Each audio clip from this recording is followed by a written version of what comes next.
untuk memberikan apa Bu, tambahan ampunan kepada kita ya, yang mohon kepada Allah. Alhamdulillahirabbil alamin, assalatu wassalamu ala alihi wa ashabihi ajmain. Bismillahirrahmanirrahim. Asyhadu an la ilaha illallah wahdahu la syarikalah, lahul mulku wa lahul hamdu wa huwa ala kulli syai'in qadir. Grogi Bu, kalau lama sudah tidak ngisi itu kadang-kadang baca yang mudah saja, ya apalagi ini yang untuk ibu-ibu ini khususnya yang depan ini untuk baca itu lampunya agak remeng-remeng begitu ya. Jadi kalau membaca apa catatan gitu itu agak apa ya Bu, agak remeng-remeng, atau mata saya yang sudah dikurangi oleh Allah kenikmatannya gitu. Ya, asyhadu an la ilaha illallah wahdahu la syarikalah, lahul mulku wa huwa ala kulli syai'in qadir. Bapak Ibu semua yang berbahagia, khususnya pagi ini, semoga rahmat Allah selalu berlimpah kepada kita semuanya. Khususnya pada pagi hari ini kita semua menghadapi apa Bu? Tahun baru Hijriah, 1 Muharram ya kemarin, dan semoga segala sesuatu pada diri kita menjadi lebih baik dan lebih baik lagi. Pada pagi hari ini saya mencoba juga merenungi diri kita sendiri sebagai seorang perempuan, sebagai seorang wanita ya. Kita mengenal diri kita, kalau dari diri kita sendiri tidak mengenal diri kita, maka akan ada sesuatu yang kurang. Pada pagi hari ini kita mencoba untuk belajar bersama yang kemarin sudah saya sampaikan ya sedikit di pengajian malam Jumat ya, itu mengulang yaitu tentang kemuliaan perempuan dalam Islam. Perempuan secara khusus ditunjukkan dengan kata dasar imro'ah yang berarti perempuan atau istri, atau juga unsa yang berarti wanita. Kata-kata tersebut disebutkan sebanyak lebih kurang atau kira-kira ya, ini tidak bisa persis itu menurut para ahli, itu sekitar 57 kali dalam Al-Quran dengan jumlah yang setara dengan penyebutan kata laki-laki. Kita mencoba mempelajari sedikit ya kajian Al-Quran khususnya perempuan, walaupun hanya sedikit karena waktu juga terbatas. Surat-surat yang bertema perempuan di dalam Al-Quran itu sudah dikelompokkan atau sudah diidentifikasi atau sudah ada ya di dalam Al-Quran. Salah satunya yaitu surat An-Nisa yang membahas berbagai persoalan utama perempuan.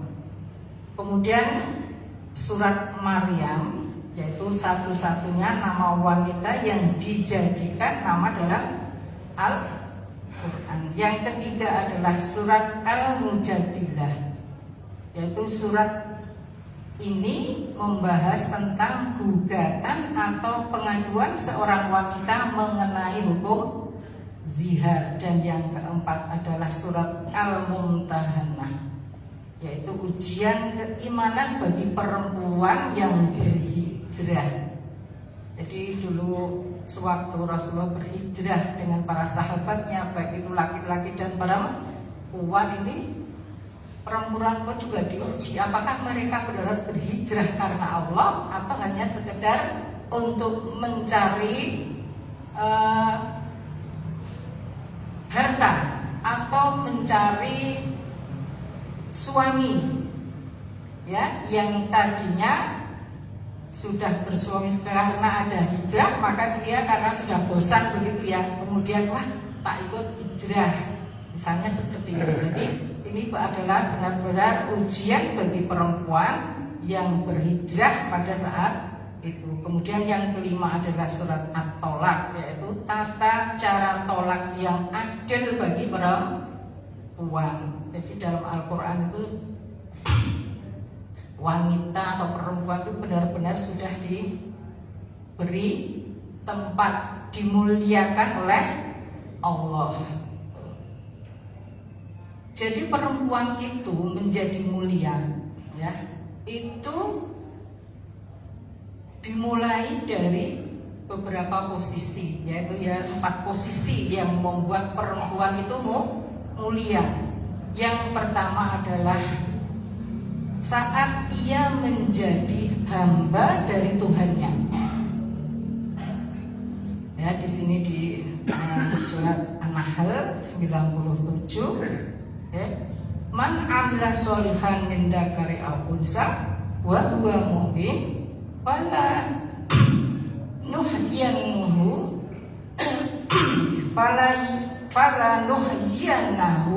hayatut thayyibah wa la najziyannahum ajran hum bi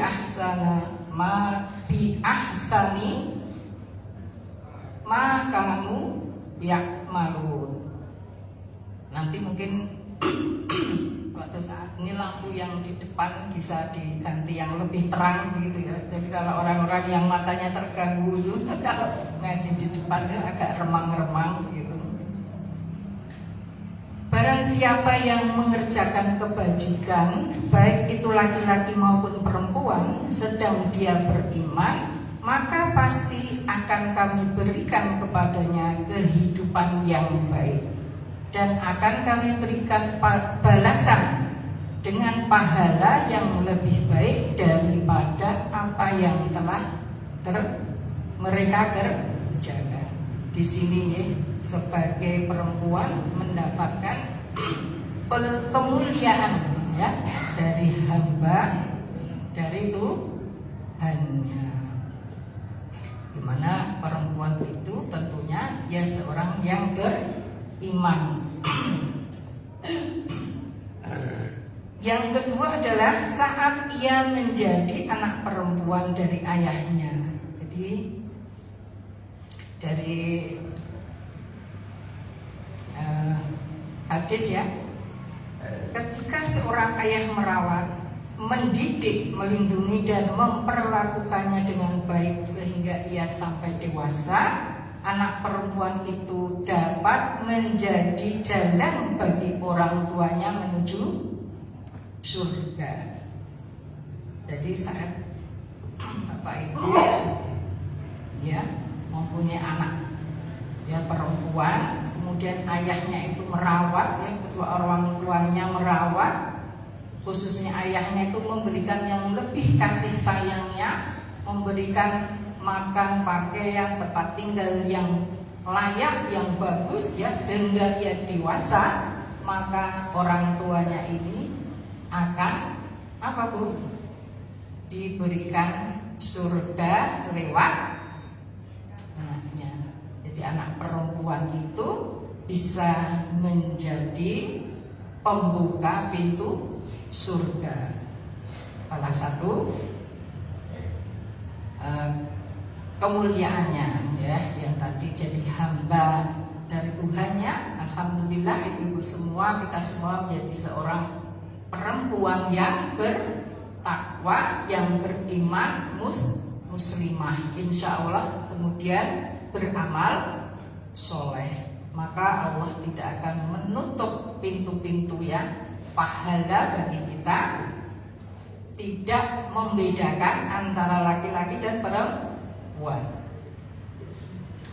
Ya, dikatakan di sini man ala jaritaini hatta taqallu jaa yaumal qiyamah anna wa huwa kahataini wa dhamma asabi'ah. Barang siapa memelihara dua anak perempuan hingga keduanya dewasa, maka pada hari kiamat aku dan dia akan datang seperti ini. Kemudian Rasulullah merapatkan jari-jari beliau. Jadi begitu dekatnya.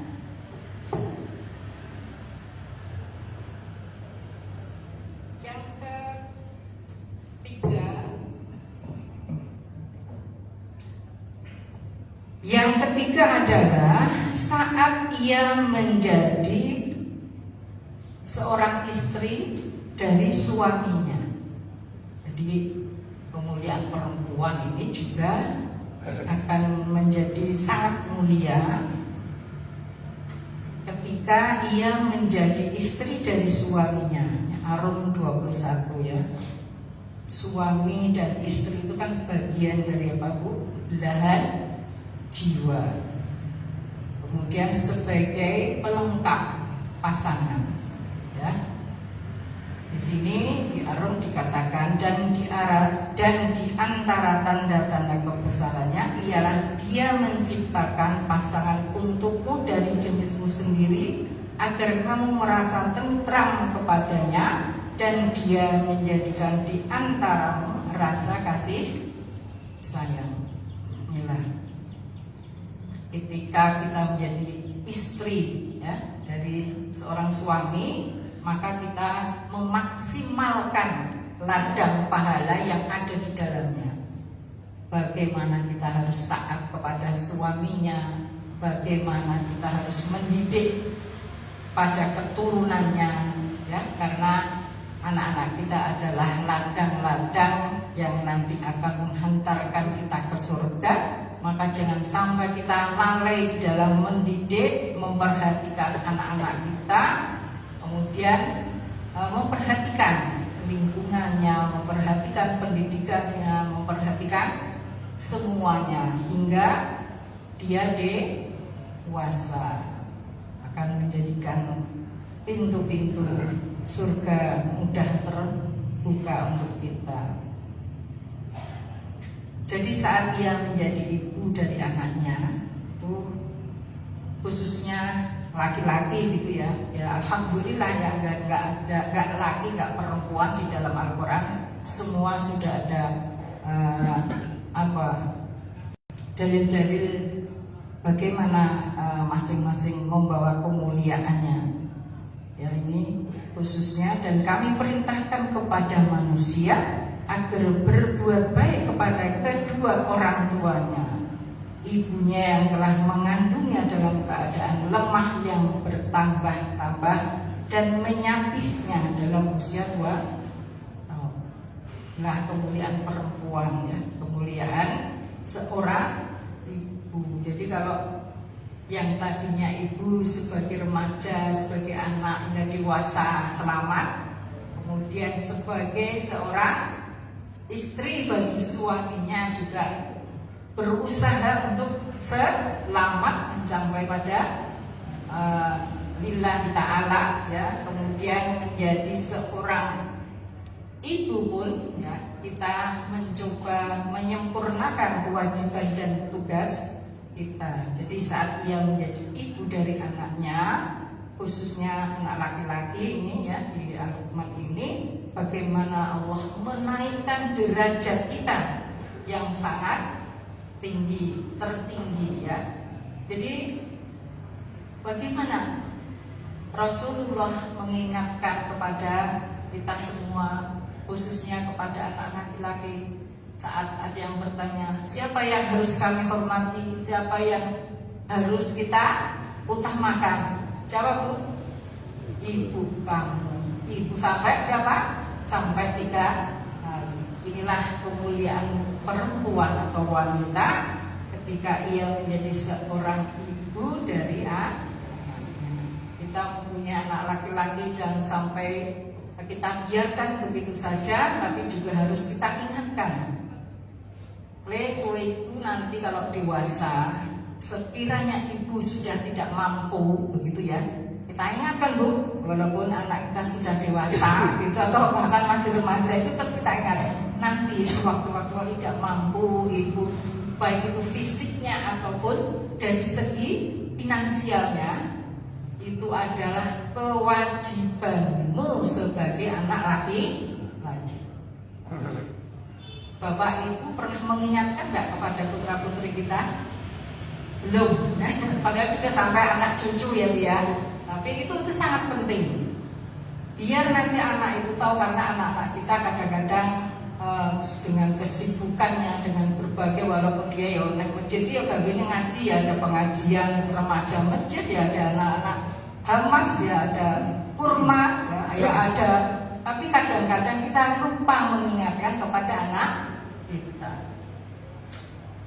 Ibumu dan ibumu baru ayahmu. Jadi kita ingatkan anak kita, nanti ibumu ini ya, walaupun namanya orang tua tidak pernah mau untuk apa Bu?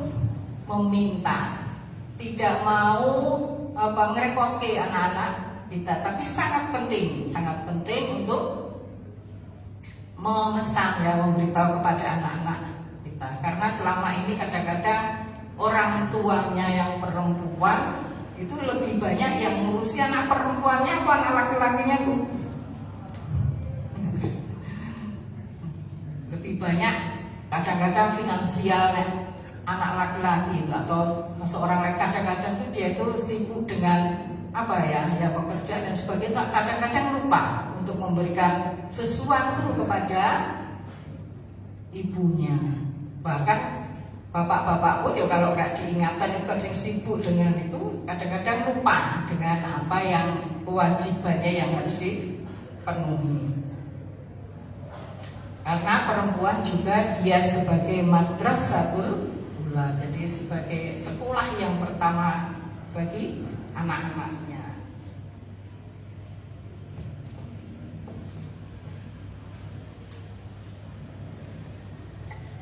Kemudian kita diingatkan lagi bahwa perempuan itu adalah perhiasan dunia dan dijadikan indah bagi manusia kecintaan pada aneka kesenangan yang berupa perempuan, anak-anak, harta benda yang tertimbun, bisa berupa emas dan perak, kuda pilihan, atau kalau sekarang ya kendaraan ya Bu ya, kendaraan yang paling bagus gitu ya, kemudian hewan ternak, sawah ladang, dan itulah kesenangan hidup di dunia. Tetapi sebaik-baik perhiasan di dunia adalah apa Bu? Istri yang solihah. Dunia adalah perhiasan, dan sebaik-baik perhiasan adalah istri yang solihah. Ya, dengan demikian perempuan yang solihah adalah karunia Allah. Perempuan itu adalah karunia Allah, bukan musibah. Kadang-kadang wah dia anak wedok musibah iki cilaka, kadang-kadang yang seperti itu. Jadi dunia ini adalah perhiasan ya.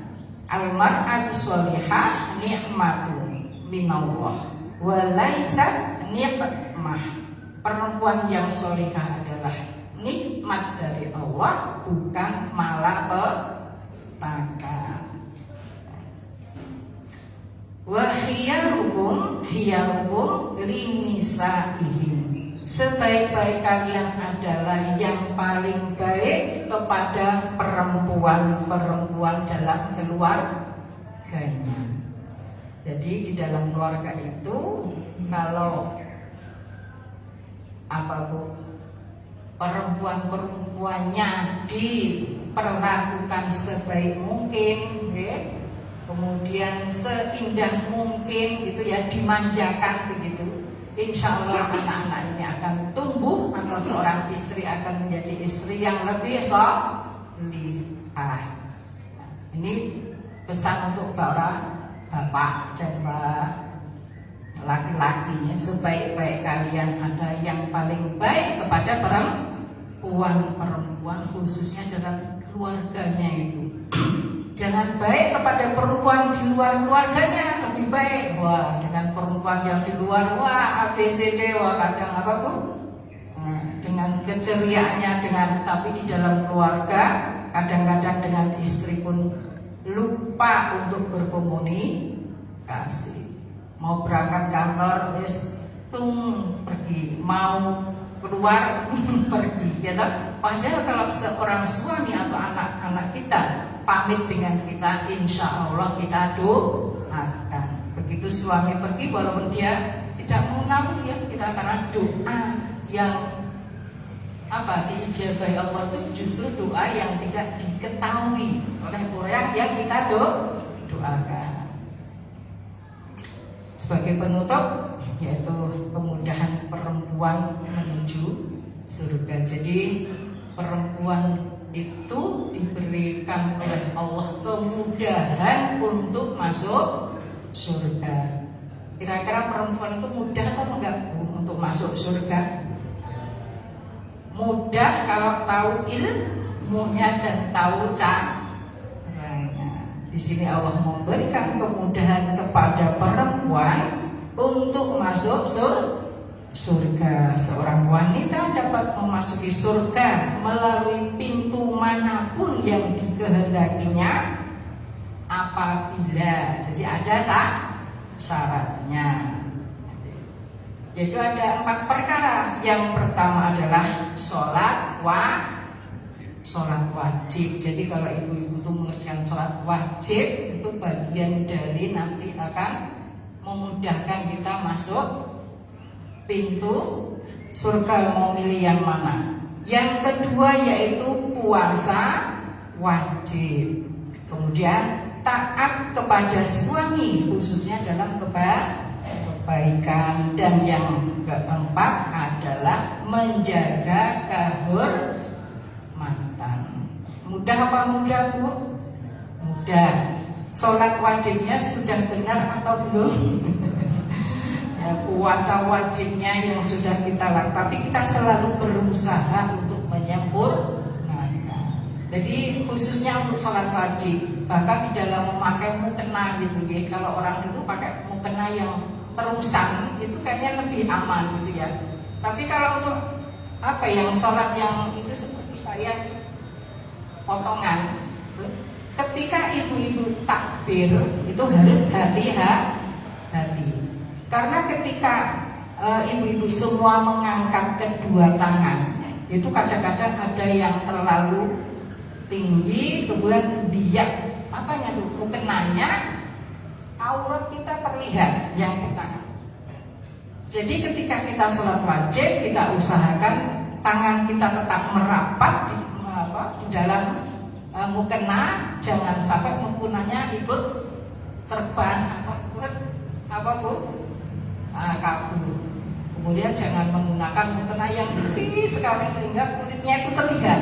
Mungkin nyari mukena sing paling modern, yang paling bagus, ringan, ternyata dipakai sholat kita terlihat saking tipisnya. Itu hal yang sholat wajib, puasa, dan taat pada suami dalam kebaikan. Bagaimana ketaatan kita kepada suami, Bu?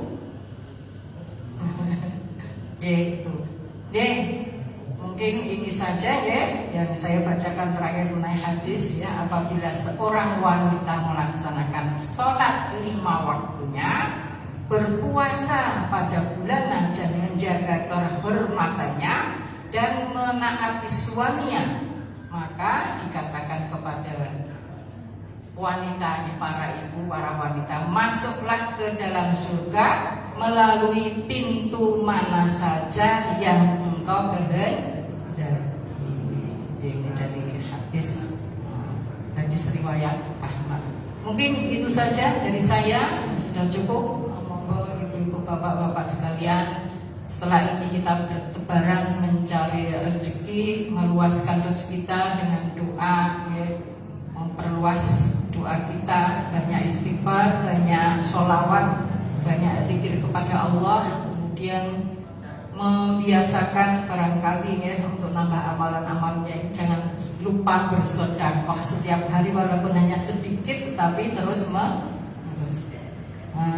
Kalau ada kata yang salah saya mohon maaf yang sebesar-besarnya. Wabillahi taufiq wal hidayah. Wassalamualaikum warahmatullahi wabarakatuh.